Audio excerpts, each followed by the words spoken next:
Welcome back to another technical deep dive here in the debug zone. Today we're tackling a big question and breaking it down with insights from other users. Hopefully this clears up some misconceptions and helps you get the answer you need. So buckle up, stay a little curious, and let's jump right in.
And that's a wrap.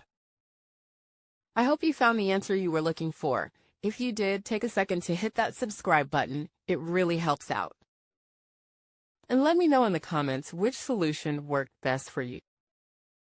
See you next time in the debug zone.